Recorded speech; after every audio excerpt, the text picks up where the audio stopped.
Reverend Meyer has Can I left get the a motion meeting. to approve the minutes of the December 15th meeting? John, second? I'll second it. Mark, all in favor? Opposed? Aye. So move. Jack, Colonial Deerfield. Okay, Colonial Deerfield, who do we have on, from, that project? Michael Uccellini. Yep, Mike, how are you? How you doing, Jack? Happy Good, New sir. Year. Happy New Year to you. Happen to you too and your family.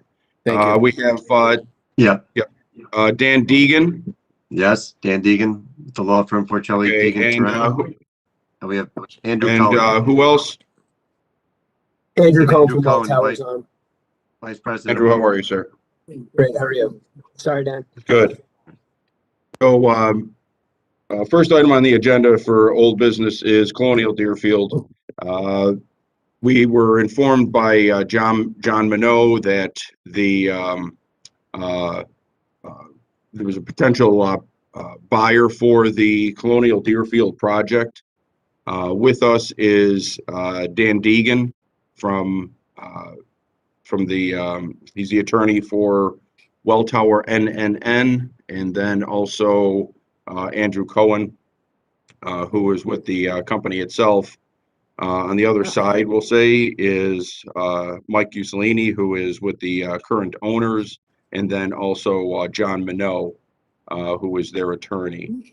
So, Mike, I don't know if you want to kind of lead it off, and or who would you prefer to describe what the purchase is and experience of Welltower NNN, et cetera. Well, I'll just say that, we developed the project years ago. We appreciate all the Utica IDA financial assistance that was provided. We've developed multiple transactions in Utica, Schuyler Commons being one of them as well. We sold Schuyler a few years ago, and continue to manage Schuyler. We wanted to find a buyer that was going to continue to provide and deliver the quality housing that we developed at Deerfield Place in Utica. We found that in Welltower. They're committed to the long term. They're very excited about owning this asset. They're a publicly traded REIT. They're just a phenomenal company, and I'll let Andrew talk about Welltower and themselves and everything that they're doing. But they're also going to retain us to manage it, which is very exciting to us as well. Yeah, so this is Dan Deegan before Andrew goes. So, our request is that the IDA consent to the transfer of the property to Welltower.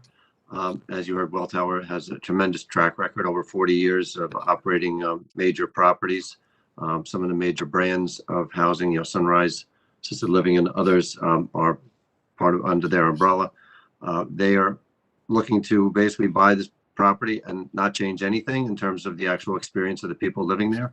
It's a high quality facility, and we intend, as Mike said, to operate this for the long run. And we're just looking to keep the current IDA structure that's in place with the new owner.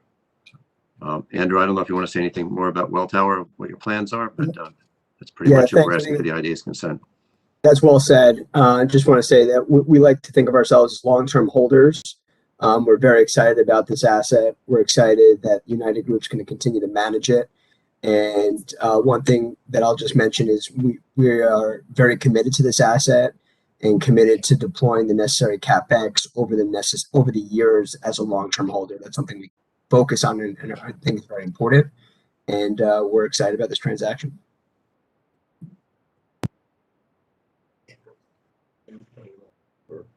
Just a motion to approve. Correct. We're just consenting. Transfer. Correct. Okay. So I don't know if there's any questions before we. You got any questions? Buffer? Yeah, Buffer. I'm just curious, what's the balance of the benefits that are left that will be assigned to the buyer?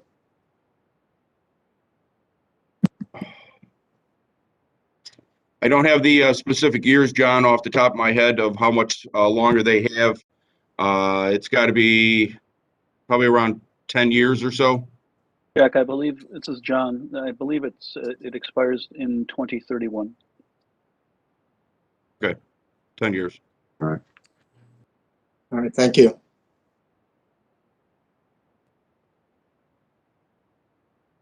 Can I get a motion to consent? Mark, second. John, all in favor? Aye. Opposed? So moved. Good luck, guys. Thank you very much. Thank you very much, Uh, Jack. Thank you. Thank you. Our attorneys will talk to your attorneys and we'll work everything out. We'll get this done. Okay. Thank you, Thank you Jack. very much. You all. Appreciate it. Thank you. Mike, good seeing you again.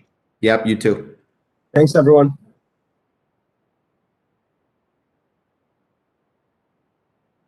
That's a part check. Okay, Johnson Park, Reverend Skates and Reverend Myers are with us, along with Richard Brown. Has left the meeting. They are in the process of building, I believe, 64 units of residential units, half of which are to be dedicated to homeless, and the other are for low to moderate income. They'll build the living units along with a community center. So if Richard, you want to expound on that, timeframes, general project, inspiration for it, etc., that'd be great. Thank you. I will start. Also, we have Stephen Unati on from Can Heyman and Yep. Rice representing the project as well. So I'll give a quick update on the project, and then I'll turn it over to Reverend Skates and Reverend Meyer as far as the inspiration. But this is 62 units of affordable housing spread out over 3 buildings surrounding Johnson Park in the 1300 block of West Street and the 1400 block of West Street, along with the 12,000 square foot community center. I work for Rockabill Development. We are partnering with Johnson Park on this 9% tax credit project. We are currently going through the final approval processes for financing with a targeted closing date of late March of this year. From there, it would be a 15-month construction period with lease up anticipated to happen middle of 2023. We've received our award of tax credits from New York State Homes and Community Renewal. We've also received an allocation of Support of Housing Opportunities Program money, SHOP, and CIF funding for the community center. The project was also awarded a Buildings of Excellence Award from NYSERDA for its passive house construction. We received that award in the spring of 2020, and those funds will also go towards the project. We also have funding coming in from the City of Utica and HHAP, Homeless Housing Assistance Corporation. Yes, we're so grateful to have the opportunity to continue to bring change in Johnson Park since 1996. Our projects have been done mainly between the City of Utica and the Homeless Housing and Assistance Program. And we're so grateful to be partnering with Rockabill. They were referred to us from HHAP and also Hudson Housing with credits. And then we got JP Morgan that's doing the construction loan. And of course, HCR, who awarded us the low income tax credits. And for us, this is like the next step of bringing revitalization in the Johnson Park community. We have currently 33 apartments, supportive housing units. And with this new project, we're excited because we're going to not only be doing supportive housing for the homeless, but we're going to have 31 units that will be for affordable units. And we like to say, because most people know us for having programs, but those 31 units that will be affordable. There will be no program attached to it. It's a great need for having these units. The 51 building unit will have 51 one-bedroom apartments, and we were specifically informed, and studies have shown that there is just such a great need for providing these apartments, the one-bedroom apartments. We also will be working with the seniors in the project. So it is really just moving to the next step. We talked about the units, and then we now, with the expansion of our community center, there is just no way that we will be able to serve those 62 new households, the units that will be coming into Johnson Park. So that expansion with 1,000 foot community center will be the first start with our food pantry, and also various classrooms for teaching, different things like that. I'm gonna let Reverend Meyer talk about the food pantry in just a minute, but we have been working for years, as you know, with our various projects, and we're just so grateful to have such a wonderful team that has been joined with us to bring continual positive change in Johnson Park. So Reverend Meyer is going to talk about the other partners and how they've been working with us, and about our food pantry and whatever else is on our heart. Thank you. Morning, everybody. So, Dr. shared, we have 33 apartments and with presently 13 buildings. So it will be easier, that project. It's only going to be 4 buildings with 62 apartments. So that makes a big difference in maintaining it. We have done a great job. You drive into Johnson Park, whatever we have, we were able to maintain. It's beautiful, nice and clean. So the contractor and the architect, SWBR is the architect, Lassesi is the contractor who is going to do the project. It's approximately 18 months.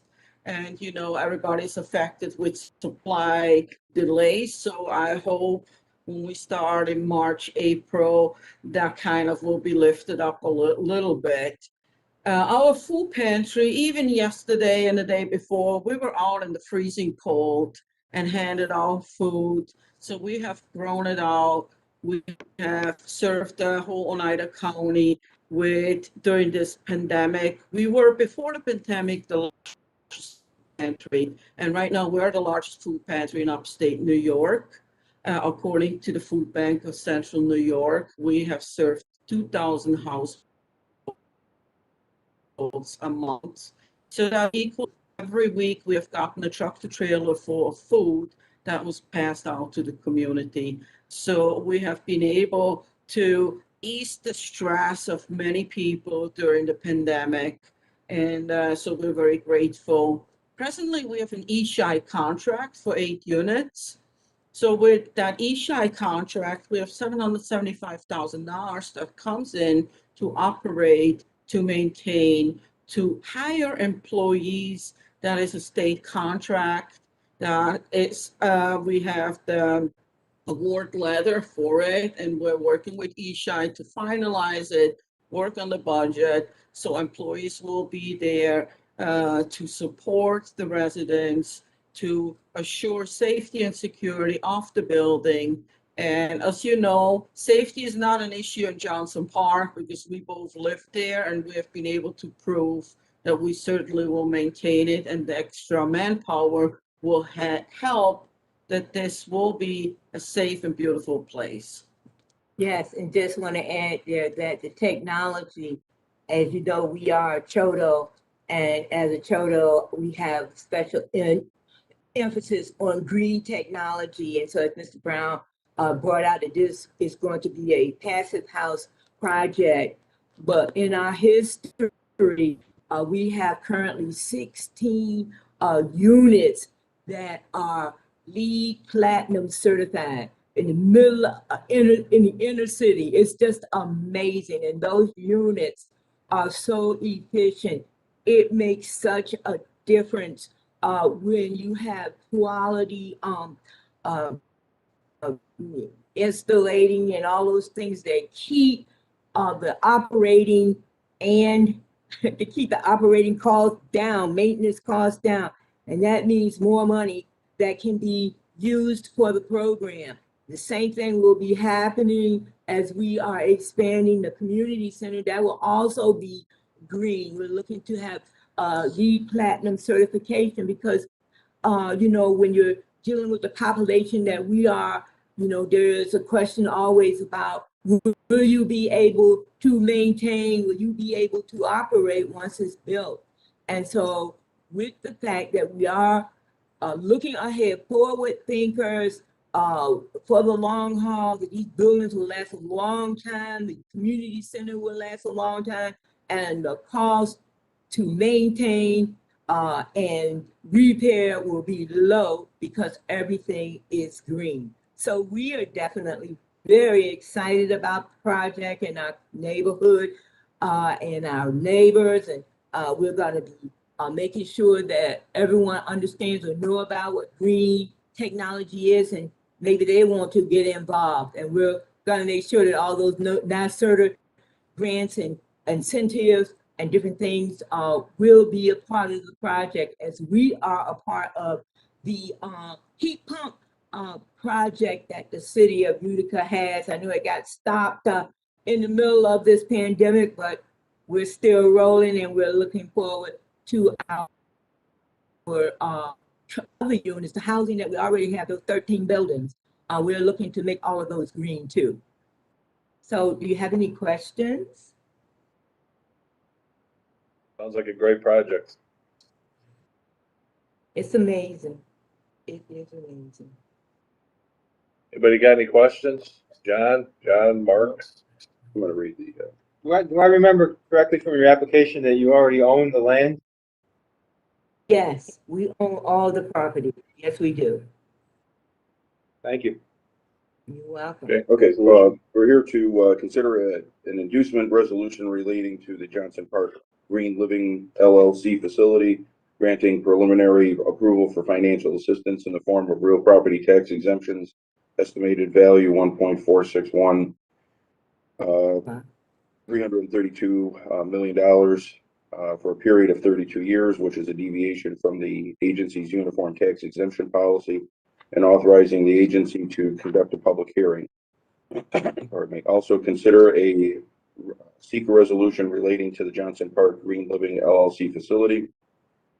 The City of Utica Planning Board acted as lead agency for the seeker review and determined on August 3rd, 2021, that the project is an unlisted action, and the agency adopts the lead agency's findings and determination.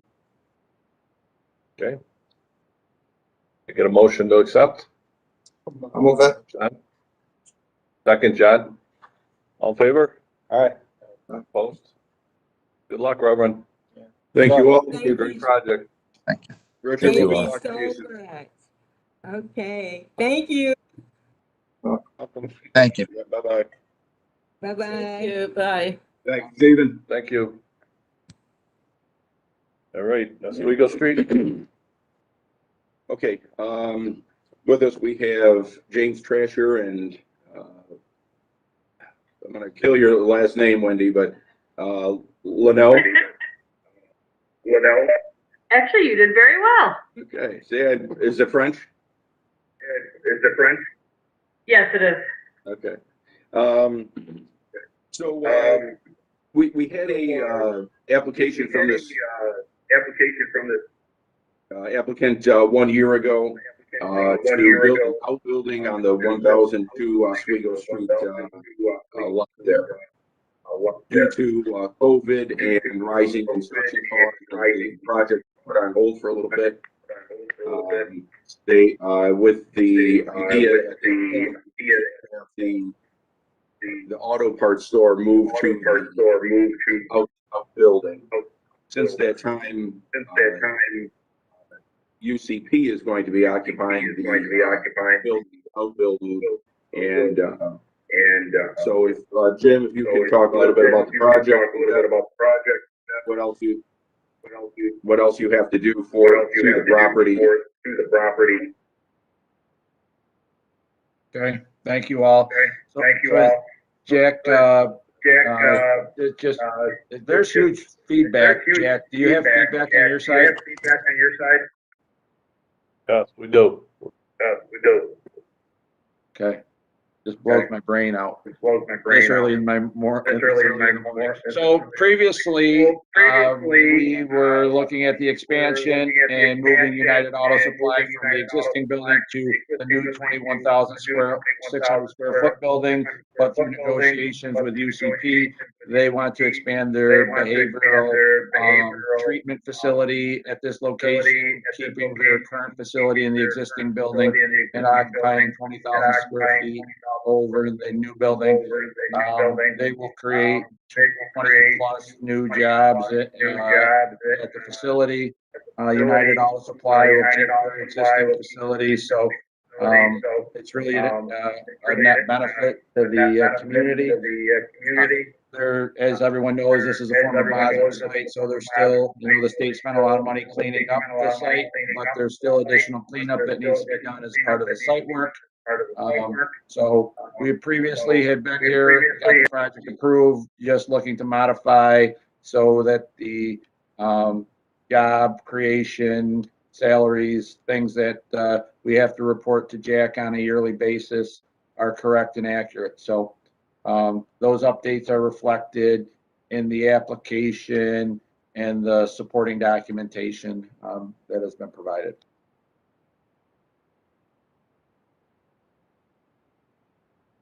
So that's the general overview.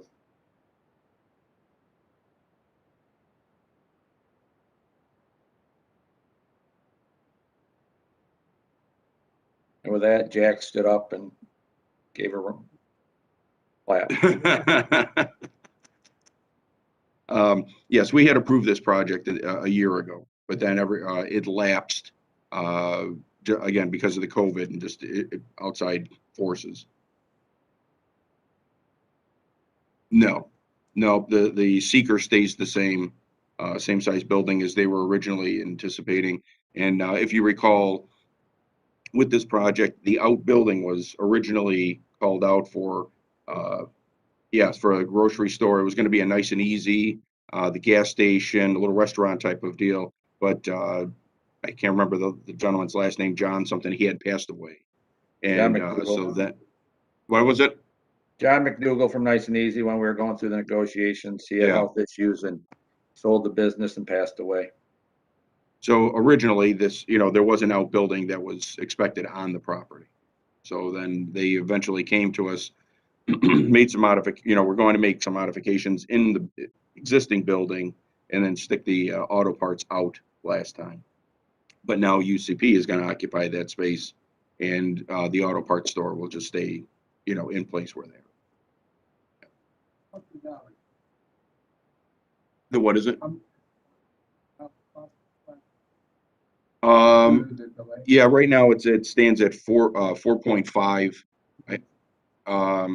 I don't have it with me, John. I'm sorry.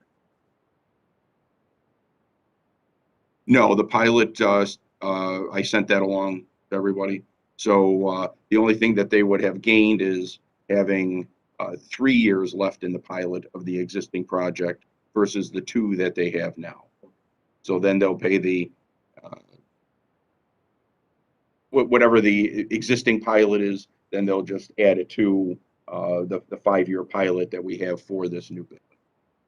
Okay, so it'll only last a couple of years, and then they'll just live off the pilot of the new facility for the three remaining years, and then be paying full assessed value on the existing building.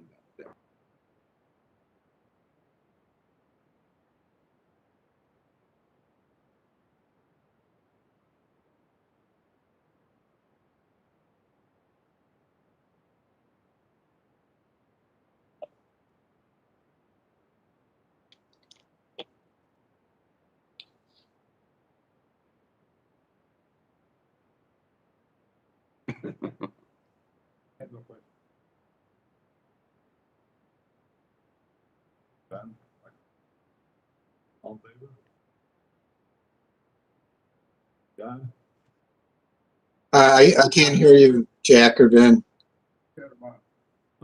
No, I muted him, but it doesn't mean that he couldn't hear. Yeah. So I'm not sure. I couldn't hear.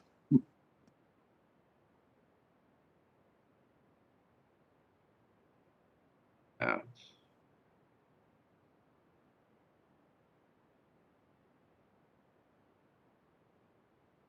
I think he's throwing his arms up. Yeah, I'm trying.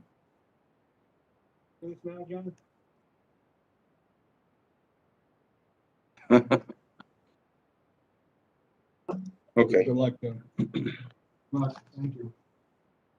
And I'm going to read the, yeah, Jim.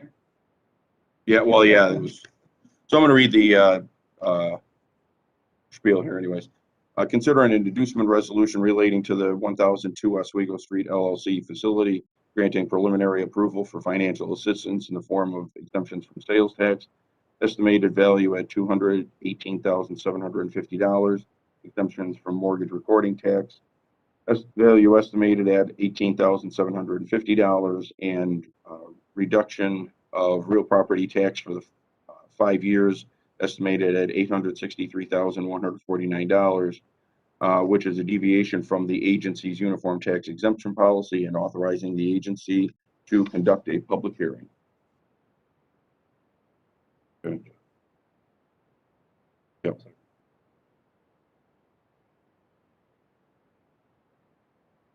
Yeah, it's that's why we're getting a new computer and new fixings, so that we're not going to have this shit. It's stuff in.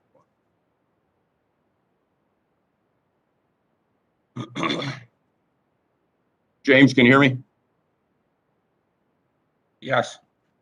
Okay. You guys are all set. I'll be in touch with you, and we'll just keep working through the process. Okay, thank you. Sounds great. Wendy, good seeing you again. Thank you. Thank you. Yep. Bye-bye. Good. Okay. That's that. Now I got no other no applications in the hopper. You know, people are still talking about like the Hotel Street. So they're still looking to do that, but COVID and some issues here and there. Yep. Yeah, so that should start moving. The mayor just had a press announcement with that.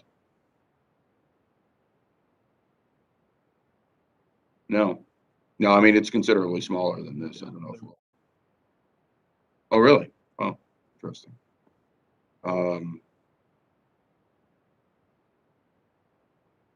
Yeah, it could be a little contentious there. Okay.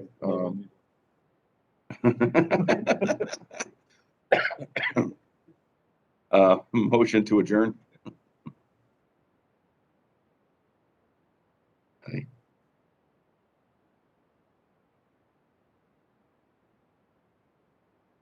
Good seeing you, John.